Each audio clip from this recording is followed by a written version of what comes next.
You had a lot of time to think about it. What do you miss? These days, I don't miss anything because I've been away from it long enough. Right. But when I had to, I had to pull the plug on myself. And when I got dropped on my head, I bruised my spinal cord. And there's a lot of neurological issues that I still deal with. And it just got to a point where I was running hard on a personal level. And then I would beat to shreds because I wasn't taking no time off. And it's a hard life. Yeah. And I tell people these days, hell, if I'd been using some modern training techniques or been drinking protein powder rather than whiskey and beer, like I said, but I was a pro wrestler, man. That's all I wanted to be, and I was at a high level.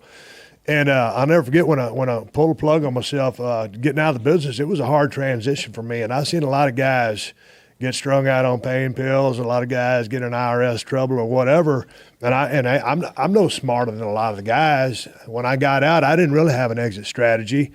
And because I had such a hard time dealing with the fact that I was out of the business, because I'd gotten pile drived on my head, and for 60 seconds I was a transit quadriplegic. And when you're laying there in the middle of a ring in front of 20,000 people live on a pay-per-view and you can't move, it scared the out of you. Yeah.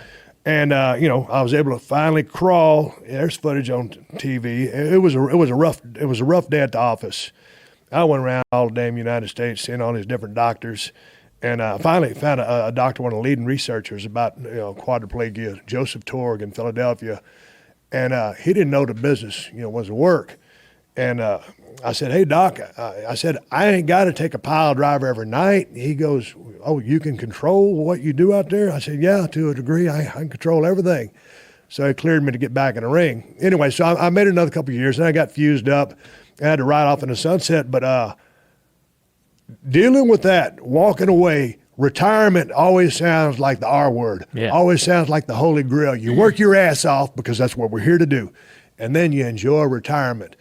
Hell, I retired when I was 38, man. You know how much money I left on the table? I mean, Not just about the money, it's about the good times, being with the boys, traveling down the road, being in front of a crowd, getting that adrenaline rush. That's what I lived and breathed. And so I didn't handle it well. And for about 3 years, I drank, I hunted, and I fished and just did a lot of stupid stuff.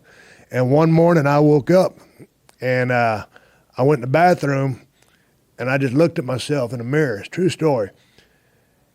And I didn't say this out loud, but I was thinking to myself, dude,